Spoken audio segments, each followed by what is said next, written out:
Hey, I'm Summer. And I'm Mike. And we got married. With children. We're married 2 years now. Blended for 11. Like a margarita. Yeah, baby, like a margarita.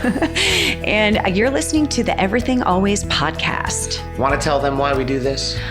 We do this because blending families isn't easy. There's step-parenting, co-parenting, his ex, Her ex. schedules, sibling rivalry, Money issues. custody issues. Dating and relationship issues. It's a whole lot of stuff. Blended with a whole lot of good stuff. And we're here to talk about all of it because we've done most of it. We might not be experts, but we've learned a lot. And we're still learning, and we want to share that with you. Thanks for joining. Now let's go. Hey guys, welcome to another episode of the Everything Always podcast. Today it is just me. I promise Mike will be back. If you've heard our previous episodes, you know that we are like knee deep into a home remodel and we're getting closer and closer to getting it done. But my husband is he's quite the project manager, and he's getting stuff done as quickly as possible. So I'm going to let him continue to do that. But he is coming back very, very soon. Today, I'm going to talk about something that many of us have experienced, whether it's ourselves or it's somebody else, and that is being addicted to drama. I will say that there is not one blended family I know who hasn't experienced drama when it comes to the exes, drama about the kids, drama about money, drama about feelings. There's drama when dating someone with kids when you don't have kids, or dating if you do have kids and your partner doesn't, dating when you both have kids. There's drama about remarrying, reopened custody and child support cases, drama about conflicting parenting styles, someone didn't pack a lunch correctly, somebody was 2 days late with child support, someone can't afford new soccer cleats, or 5 years after divorce, she's still angry that he worked too much, and he's still pissed that she maxed out that credit card that he's still paying off. Those types of things. And even more so today, there's even drama about political opinions working their way into blended families. Let's just face it, there is a lot of potential drama to be had. In our world, our blended family, we have experienced times when there's an influx of draining drama. Then there have been times when it's a week or two of calm, and then bam, it's almost like a cyclical prediction. The drama ensues again. It's like, okay, it's been around this much time. It's gonna surface again, and then it does. And you can't help but ask, why does there have to be so much dang drama? Is it me? Is it her? Is it him? Is it us? Like, what in the actual Frankenstein is going on? Raise your hand right now, wherever you are, in your car, on your walk, on a jog.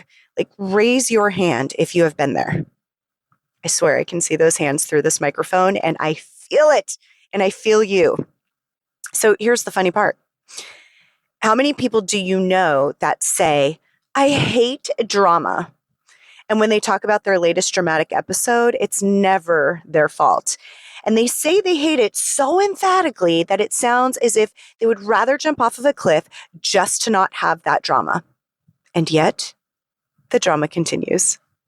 So today, I'm going to talk about this drama and open up the idea that perhaps you, your spouse, your spouse's ex, your kids, your friend, your mother, maybe all of you, or one of you, are addicted to drama.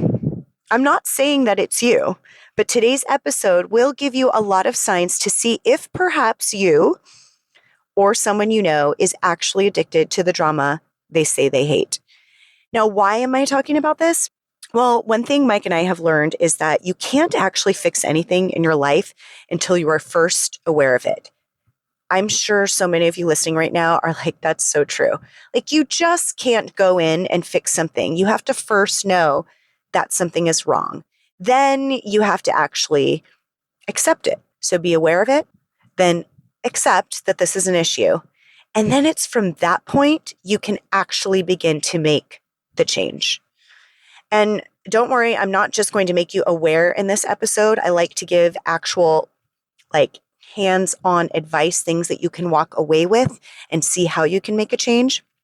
So I am also going to give you tools to help change this if you feel like you are the one addicted. I'm also going to share with you some tools if you know someone who is addicted and they're consistently bringing it to you. I can't give you tools to fix them, but I can give you things to help deal with it if you're being constantly finding yourself in that situation of drama because someone is bringing it to you, or someone that you're in a relationship with, whatever that relationship is bringing the drama. So this episode really pertains to blended families for sure. That's what we talk about on this show, but it also really applies to any relationship, whether it's romantic, whether it's a friendship, whether it's a business relationship, or just someone you're dealing with in your family, biological or not. So first, let's go through the signs and identify the most common that someone who is addicted to drama might display. And I dare you to not only relate this to someone else, but really be open, be a little bit vulnerable here, and ask yourself if this is you. Do you relate to these things? Okay, number one, I've got a list here. So let me just tell you in advance, I've got like 11 things here, okay? 11 signs. So see if you relate to any of these. Number one, getting nervous and anxious when things are calm. Now, I know that sounds crazy, right? Like things are calm. Why would I be anxious? I should feel peaceful. It's kind of like an oxymoron, but a person addicted to drama actually feels very unsettled when things are calm. It's like they get bored really fast, and getting bored makes them nervous because really what happens is that they actually get their energy from chaos. They feed from that chaos. Okay, number two, being alone really bothers a person addicted to drama. Kind of goes with number one, but it's so hard for them to be still and quiet because then they have to hear their own thoughts. And what these people are usually are doing is playing really loud music, or they constantly have something playing in the background. It just can't be silent. They have to have something going on so that there's a distraction and so that their own thoughts can be drowned out. So people that are addicted to drama, they don't want to face their own uncomfortable thoughts. It's more entertaining, and it actually feels easier to do something else rather than have to sit alone with their thoughts. It's often why they procrastinate on important things as well. They want to do anything else than have to deal with their own real issues. And holy crap, when you are in a silent room, or you in a place of silence, those thoughts come. Number three, they ask probing questions over and over again. Like they can't handle being ignored. So if they've texted somebody for like a question, they will text over and over again the same question until the other person gets so annoyed, and then that causes drama. They really don't like being ignored. They will just ask that probing question because that probing question is going to bring up something that is an issue for them, something where they need to feel important. Number four, they turn small misunderstandings into giant issues. It could be something so small that just needs to be acknowledged with clear communication and understanding, and then it can be let go. But instead, a drama addict will take the small issue, seize it as an opportunity to find their importance. And that's what's so key. They will seize it as an opportunity to find their importance. They must make a stand for themselves or voice their opinion. And they will push and they will push until the small misunderstanding becomes a storm of name calling and unnecessary actions that, yes, lead to drama. Number five, people addicted to drama are always misunderstood, or so they think they are. They say things like, no one ever gets me, or I've always felt alone in life because no one understands me, or No one cares how I feel in this situation. They actually don't even know why they do the things they do. And so if they don't, how could anyone else? So just think about that one for a minute. They say that they've always felt alone in life because no one understands them. Or they say no one cares how I feel in this situation. Again, seeking importance, seeking acknowledgement. But the truth of the matter is in these situations, most of the time they don't even know why they do the things they do. They don't even know what it is that they're feeling. They're just feeling upset, but they can't even understand what they're feeling or how they should be gotten by somebody else. So how could anyone else understand that? And that's why drama happens. When you're really clear about how you feel and you can express that, it doesn't usually turn into something. It doesn't usually blow up. Number 6, this is a big one. This is a really big one and something that I have seen in drama addicts as a very, very common trait. And it is that they are stuck in the past. Now, we all think about the past. We all think about the present and the future. That's normal. But drama addicts will get consumed with the past. They obsess over what should have been different. Examples are, when we were married, you said you'd be off by work at 5 p.m. and you always came home late. And they still haven't let that go. If you're now 10 years into your divorce, it's pretty irrelevant. In fact, it's irrelevant when you actually get the divorce and have moved on. But drama addicts will fixate on how life could have been different. Instead of living in the now and focusing on what can be done now to make themselves a better life, it's easier to blame others for what could have been. I could have been the president of my company, but my spouse didn't support me. Things like that. This is also the same as holding a grudge for past issues. Bringing up the past is a great way to upset the other person and create, you guessed it, drama, which is what? Creating importance in that moment for themselves. Now, they feel like it's important because they're getting attention. The drama brings them attention, and so it brings them that temporary feeling of importance. And this one about focusing on the past is, it's really a key there. When things are brought up from the past, it really is a sign of, okay, we're opening up a can of worms. And I think the past is really healthy to bring up when it's something that you can learn from. But when it's going to be a blame game, it's really just an opening for drama. Number 7, getting all up in other people's drama. As if the drama they create on their own isn't enough, people addicted to drama will then find themselves in other people's business that has nothing to do with them. So they'll use the excuse of, I'm just really concerned for them. And then they insert themselves. So somebody else might be going through something and it's now their business and they're now going to talk about it with other people. They're now going to call them to check in all the time on that drama. Remember, I think you guys are smart. I know my listeners are smart.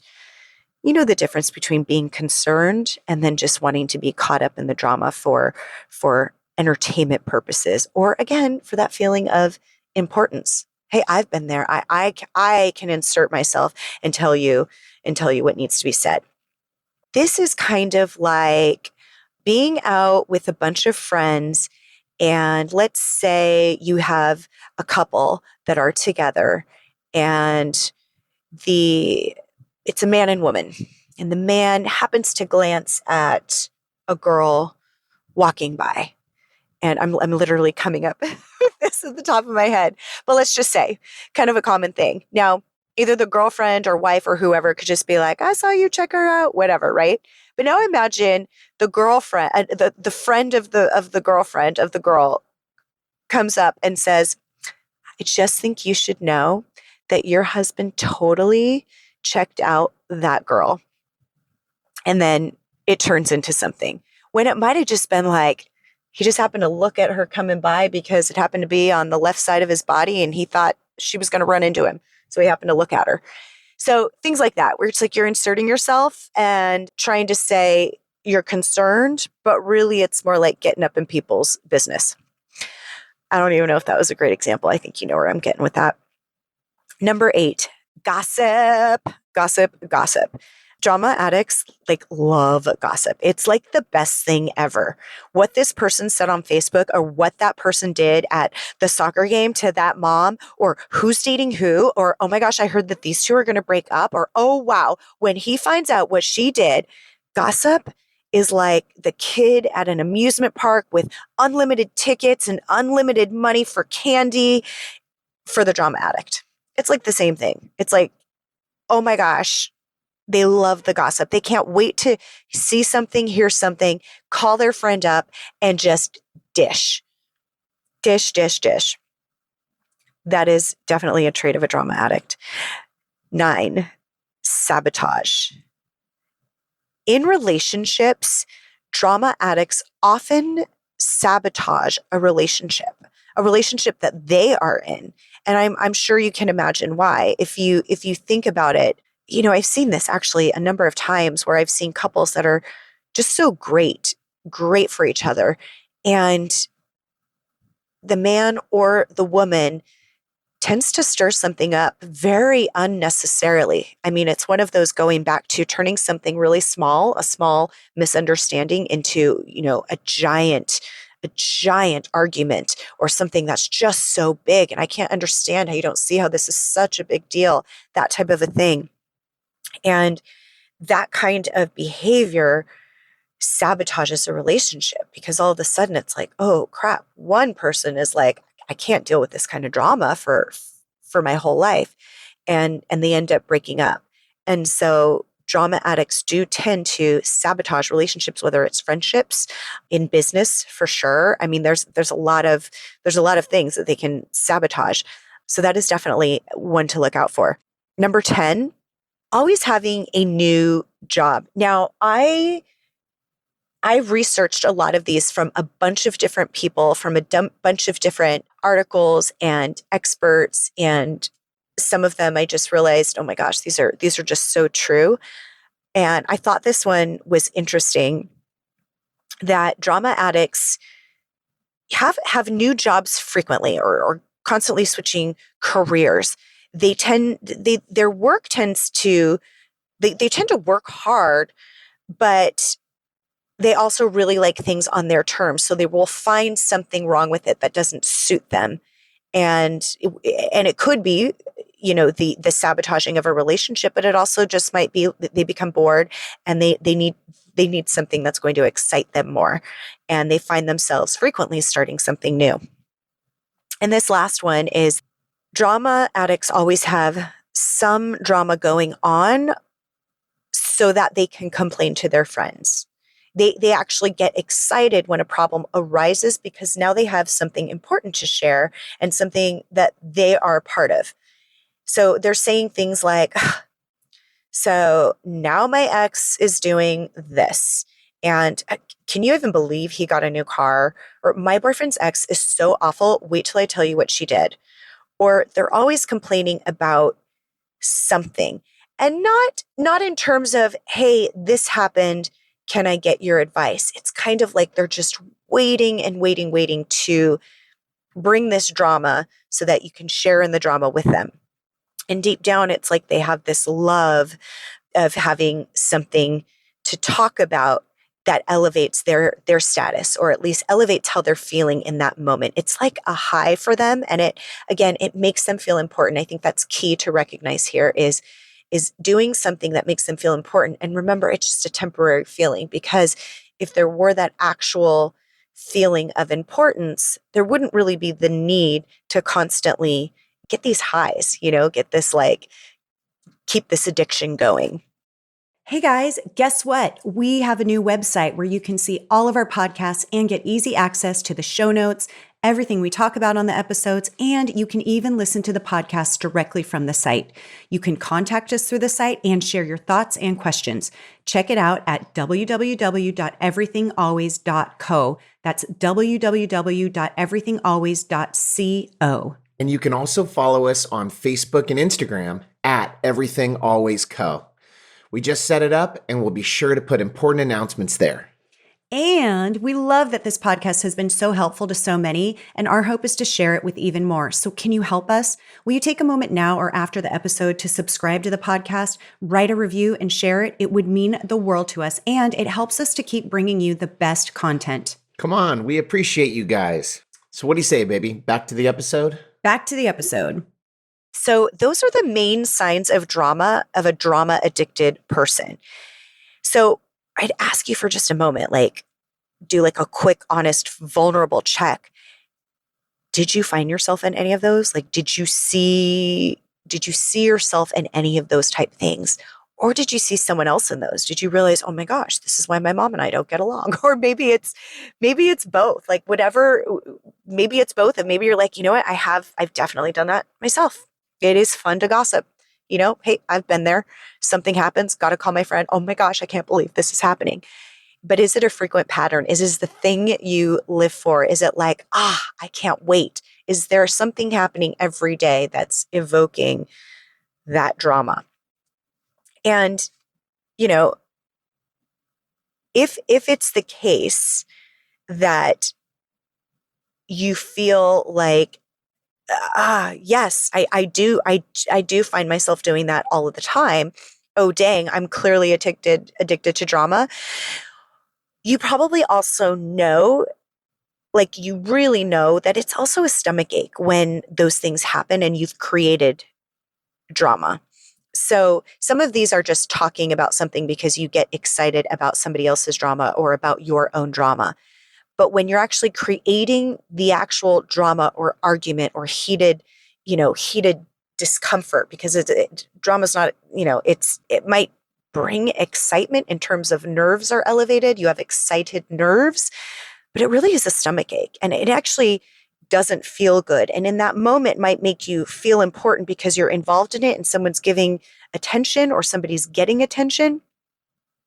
But I think if you've been in this moment, which we all are human beings, it doesn't actually empower you after all. Making a true stand for yourself can feel empowering, but unnecessary drama doesn't really make you feel empowered. It actually steals from your life force. It's actually very draining. And you need that life force. You need that life force to be good to yourself and to others around you. That adrenaline rush and all of those feelings, they actually have a major impact on your adrenal glands, which cause that. And wearing those out, it takes a long time for those to repair. Like wearing them out wears yourself out a ton. It's exhausting. And it's not pretty what that kind of stress does to you. And it's causing stress when stress wasn't needed at all. And it damages relationships. It really affects the potential for good quality relationships. So let's get into things that you can do to get yourself unaddicted to the drama. And this goes for, whether you found yourself relating to these signs or someone else, these would be the things that would be really helpful in terms of getting out of this addiction to the drama and getting out of this habitual excitement, and not the good kind of excitement, and out of these patterns. So the first one is to start to spend more time alone, like really get real with yourself. Go with the uncomfortable thoughts and see where they lead you. Oftentimes, icky thoughts come up and you don't want to deal with it. Who does? It's icky. It's yucky. It's like, I really don't want to have to deal with that right now. But what were to happen if you actually started to ask those thoughts questions? Like just keep asking questions. Why do I feel this way? Where am I feeling it? Why is my stomach all knotted? What is it that I feel? I feel rejected. I feel embarrassed. and then just keep going with those feelings. Somebody taught me this when I was going through my divorce, and just really labeling those feelings and starting with I feel, and not about anybody else. He made me feel or she made me feel. It was none of that. It was me taking ownership for how I felt, and just identifying those feelings immediately felt better. When I would say I feel embarrassed or I feel rejected, I feel scared, whatever those things were, I would just start to go with that. And with each one that I identified, I would start to feel more real with myself. Why do I feel embarrassed? Well, sometimes you don't want to admit the reason why you feel embarrassed because it's embarrassing. But and so you do something else to distract yourself. And then that builds up.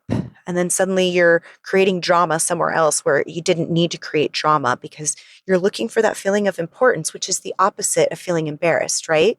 If I feel important with something, then I don't feel humiliated and embarrassed.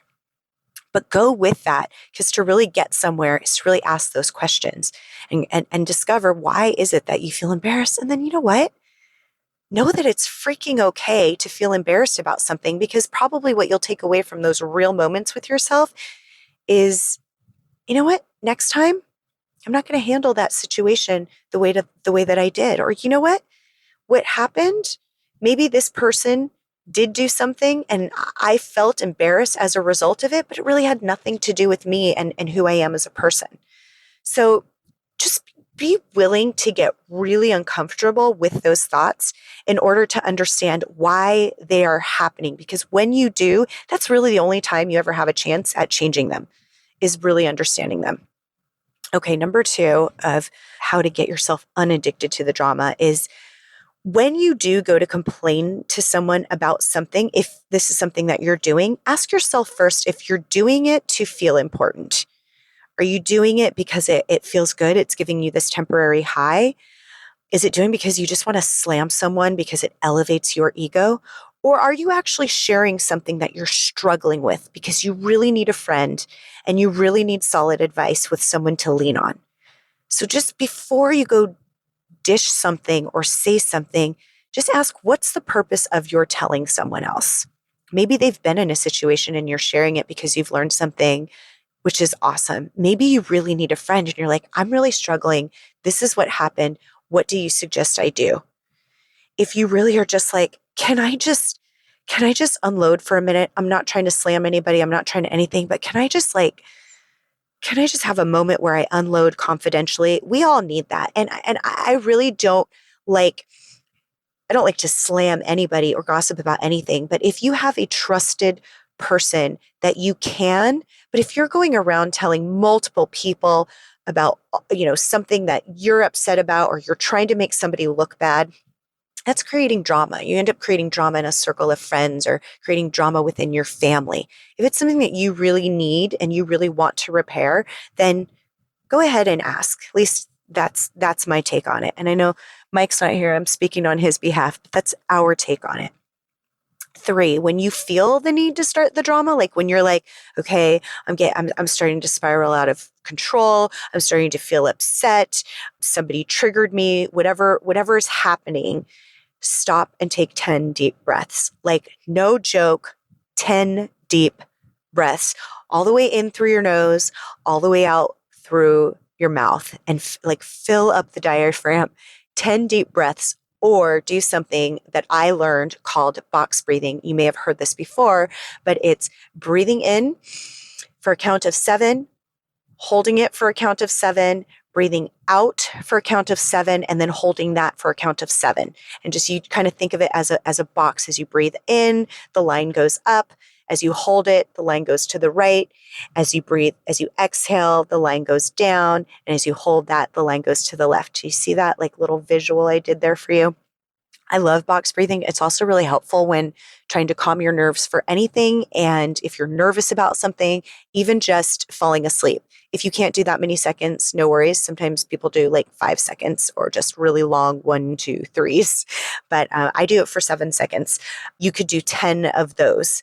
And I'm telling you, you just kind of, it's like shocking your system into whoa, you're forcing me to calm down. And then suddenly you're thinking clearly.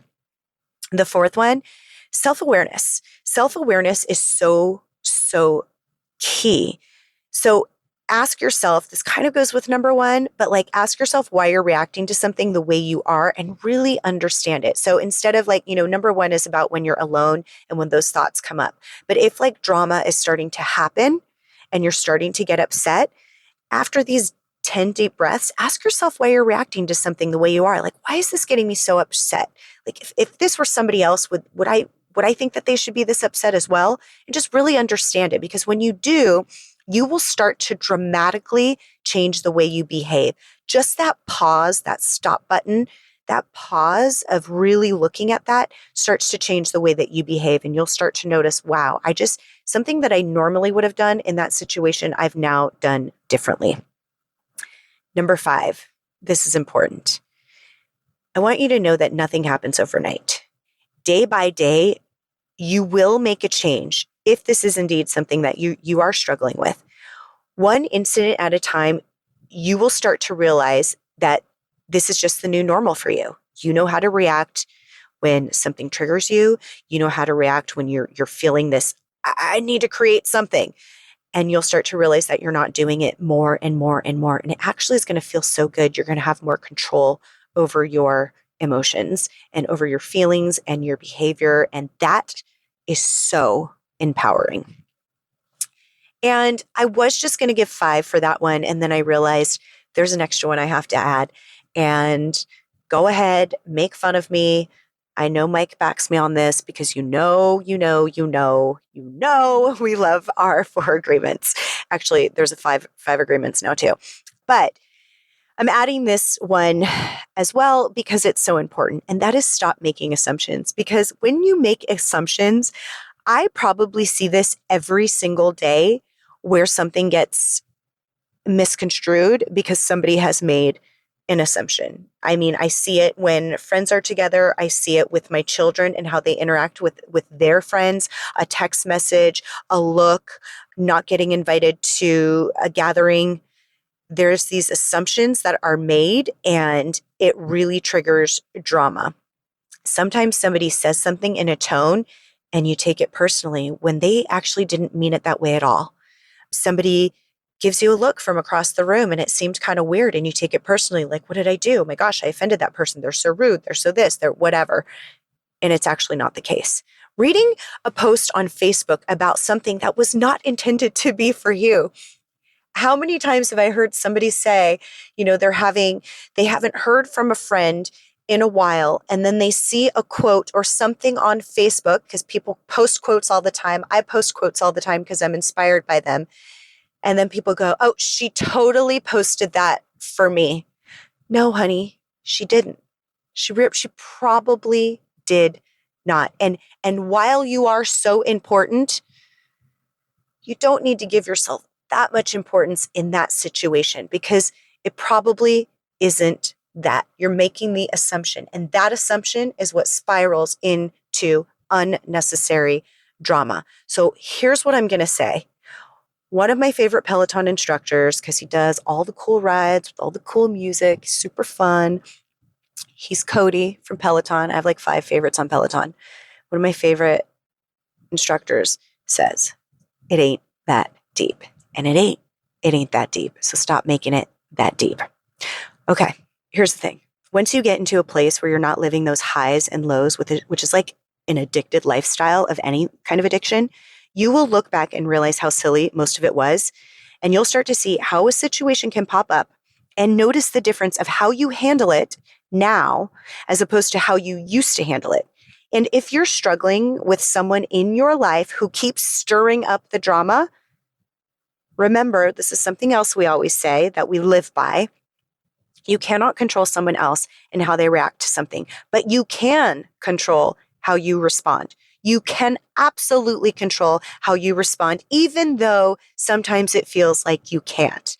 It feels like your emotions and everything is getting the best of you. You do have that control. I promise you do. So for those of you who are feeling like there's somebody in my life who does all of those things all of the time, I'm living with a drama ex. My ex is always bringing drama. My mom is always bringing drama. My ex-husband, my stepson, my whoever it is, my neighbor, my boss, whoever it is, you, I'm sure, have dealt with somebody. And if you're listening this much into this, you've dealt with somebody who's brought drama into your life. And so here are just some examples and tools of how to keep your cool when someone brings the drama. Because, there's not like there's really only so much that you can do. So here's what I have narrowed it down to, because here are the things that we have done to help. The first one is, as much as possible, distance yourself from the drama. That means that if you know somebody, you have someone in your life that you really at this point in time really have to interact with, but they're consistently bringing it, ask yourself if how much you need to be around that person. Now, we're blended family talk here. So in a normal situation, if it's a friendship, you have every bit of control to say, I'm not going to interact with that person anymore. But there are certain things in our life that we don't have a ton of control. And a lot of times that is when you're dealing with an ex and you are raising kids together, you still have to interact with each other. But how can you minimize that interaction? How much do you have to see that person in person? How much of your business do you actually have to do where you are looking at each other face to face? Now, when your kids are young, there may be drop-offs, things like that, but how much can you minimize that? If your kids are older, you probably don't have to see each other face to face. You can drop the kids off at the door. You can pick them up from school, of course, when schools are back in session. You just minimize and distance yourself from that drama. When it comes to other people, sometimes it's like, oh, but it's my father-in-law or my mother-in-law, and it's always there. Distance yourself. Even when you're in the same room or that situation, who else can you talk to? And just do the very best that you can to protect your space. Kind of envision this like beautiful glass around you that person cannot penetrate. Think of the boundaries that you can put into place to keep things strictly business. And that goes with any type of these people that you really have to have in your life and still have to interact with. Number 2, set strict communication boundaries with drama addicts. So the less access they have to you, the less that they can inflict their chaos. If they're bringing it to you, then do your best to remove yourself from the situation and don't engage. So this comes to, we've talked about this before. If you have someone that is, high conflict, high drama, and they're saying personal things, they're doing things because they're trying to trigger you and try to get you upset, make some rules and make some boundaries that you will only engage with mature, productive communication. Everything else you don't have time for and you don't have to respond to. And this is something that I have done. Mike does this as well. If somebody says something to you that is just, you're trying to open something up, you're trying to stir something, you can just act as if you did not receive it and you just don't respond. Sometimes you want to say something, but even saying something can even if it's calm and rational, still invites the drama because it gave it importance. So if it is something that is unimportant to you, if it is something that you do not want to open up, then just don't engage with it, don't respond. However, if it's something necessary to communicate, then do it in your most rational, calm way. I hope that makes sense. Number 3, look for the warning signs. I promise you will see them. So if you have seen these now, and you've realized, gosh, I just play right into that drama, notice these warning signs and start to make a plan of how you're going to distance yourself, how you're going to make boundaries, because you cannot control what they're going to bring. You cannot control that. You can only control how it affects you and what you do to minimize that effect. If you are just dating somebody new, if you are just starting a new friendship, you've just started a job, whatever that is, look for these warning signs and start to put boundaries in place as quickly as possible so that you don't become a magnet. Because the more that you engage, the more that they're like, I know that I can bring this to this person because it always gets their attention. Don't be that person. Start to create these boundaries, and most likely what will happen is they will say, wow, that really didn't get to them, or I didn't get their attention. So why bother? That's best case scenario. Sometimes they still go at it, but just you can at least minimize it. Okay, and this last one here. Remember that just because they are acting out of control doesn't mean you have to lose your cool. You do have the choice of how much you let someone in and how much you let them affect your mood. You do have that choice. I still know what it's like when something happens and I'm like, dang it, that just ruined my mood. I was in such a good mood. And then I realized they didn't get to do that. They don't have that power over me. I get to choose how I feel right now. And that actually had nothing to do with me. They're in a bad mood and try to dump it on me, not taking it, not doing it. You are in control. You do get to choose. Just remember, you get to choose and you are in control. Okay. That was a lot. And I really hope that it was helpful because these are things that actually have totally helped me in terms of awareness for myself, awareness for others, really helpful tools to implement in terms of relationships, in terms of, my own happiness and that feeling of really being in control of your emotions.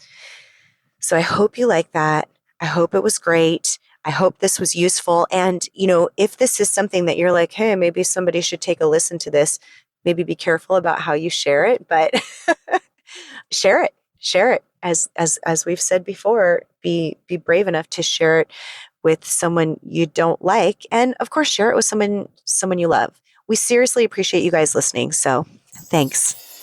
Thank you so much for listening to our podcast. Our goal is to bring you all kinds of value that will help you navigate these challenging waters of blending a family. Reach out to us if there's something specific you want to hear. And don't forget to like, rate, and subscribe to the podcast. And if you really like it, share with someone you love. Ooh, and be bold enough to share it with someone you don't.